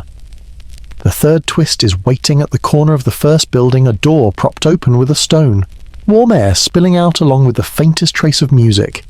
Inside, you glimpse a gramophone turning slowly, its horn dented, the record spinning out a tune so warped by scratches it's barely music at all.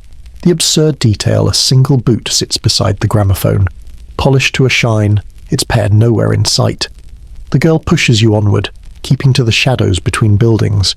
You pass a yard stacked with crates, each stenciled with codes you don't recognize.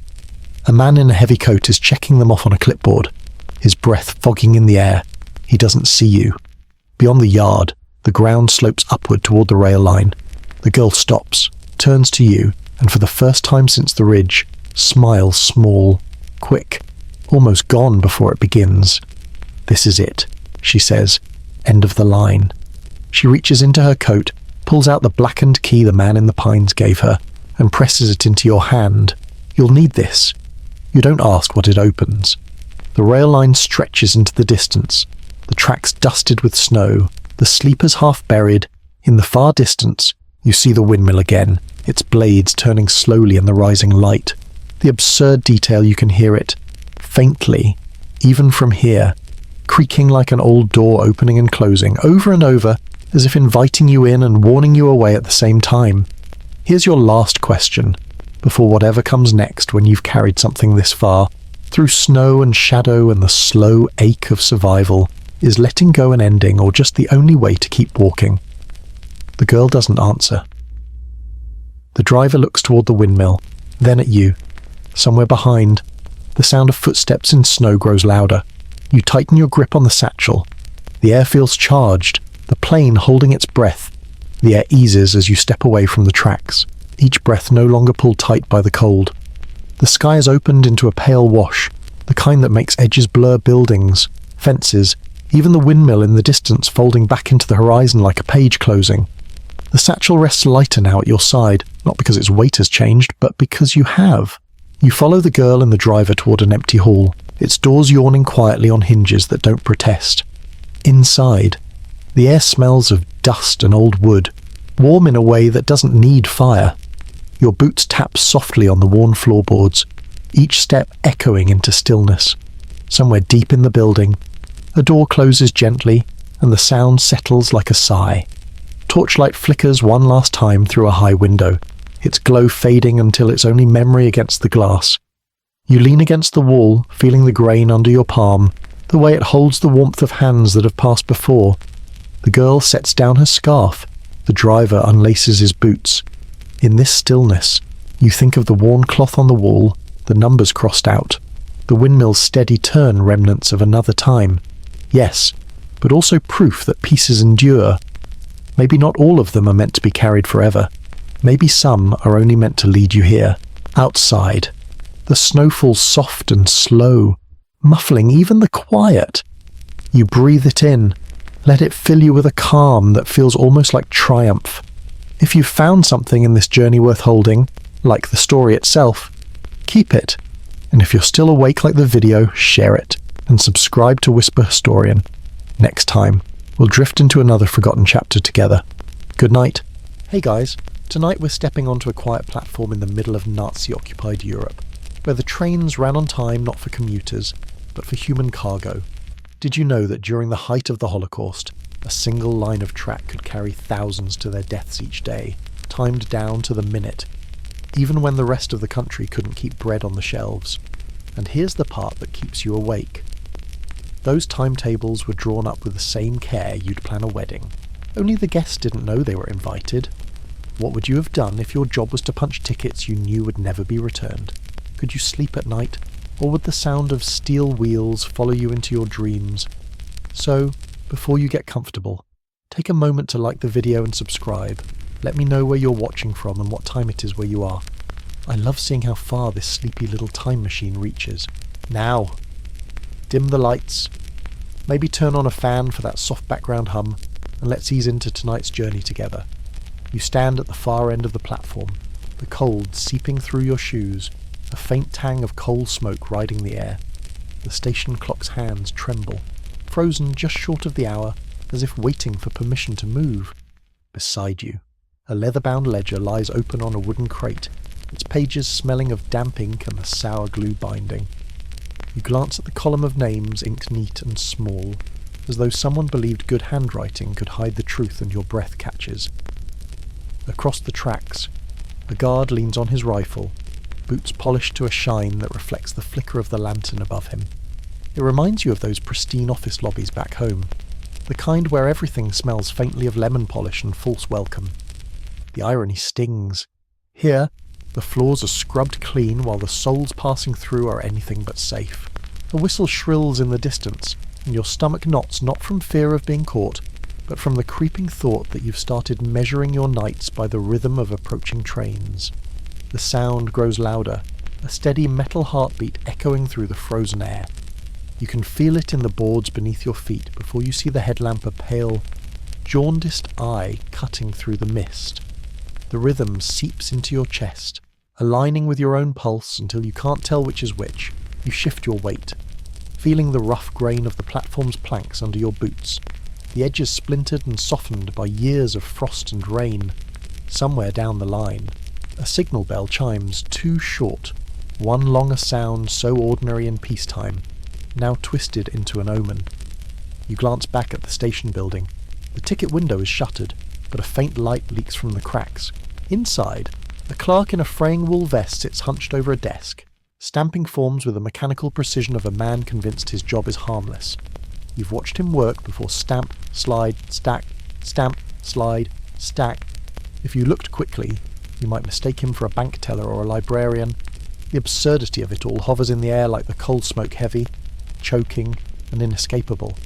The ink pad beside him is worn to a shallow pool, the red almost brown from overuse, yet it never runs dry. Behind you, a woman's voice hums a lullaby, almost drowned by the wind. You turn your head just enough to catch her thin shoulders wrapped in a blanket, holding a child whose eyes are fixed on the approaching light. The melody is soft, but the words carry the weight of centuries, an old folk song about wandering through fields in spring. It feels cruelly out of place here, like a flower sprouting in a pile of ash. The guard shifts, eyes narrowing, but doesn't stop her. Maybe he likes the song. Maybe he doesn't hear it at all. The train's brakes screech, sending a shiver up your spine. Steam hisses, curling into the night like restless spirits. You catch the scent of hot iron and damp wool from the engine crew as they step down, their faces half hidden by scarves. They avoid your eyes. Everyone avoids everyone's eyes these days. It's easier that way, no one has to acknowledge the ledger on your crate. The name's now nothing more than ink on a page waiting to be checked off. You think back to how you ended up here, years ago, before the uniforms and the slogans, before the swastikas on every public wall. This platform carried students returning from university, farmers hauling produce to market, newlyweds off to honeymoon. You remember the colours, red skirts, blue hats, green apples in burlap sacks, and the chatter that filled the air like birdsong. Then came the war, and the colours faded. One by one, the passengers changed. The suitcases grew heavier, but the tickets were one way. Germany after the First World War had been a place of hunger and humiliation, a country nursing wounds both visible and hidden. You'd seen men in threadbare coats trade family heirlooms for a sack of potatoes. Mothers skip meals so their children could have bread. When the new speeches started promising dignity, jobs, the restoration of pride, they felt like a warm coat in winter. People stopped noticing the fine print in those promises, the ones that singled out neighbours as the cause of their suffering. By the time they did, the speeches had turned into laws, and the laws into orders, and the orders into train schedules. The guard calls out your name, jolting you back to the present. You lift the ledger, its weight familiar, the leather cracked where your thumb always rests. As you approach, the steam parts just enough to reveal the first car. The door slides open with a metallic groan. Faces peer out pale in the lantern light, framed by scarves and caps, eyes wide and unblinking. You don't know their names, not beyond the ink on your page, but you recognise the look, a mixture of cold, hunger, and the faint hope that maybe this stop is their last. It isn't. You mark the list anyway, each check mark a nail in an invisible coffin. The absurd tidbit you can't shake the timetable for this train is more precise than the postal service. Letters get lost. People don't. Somewhere deep in the train, a baby starts crying.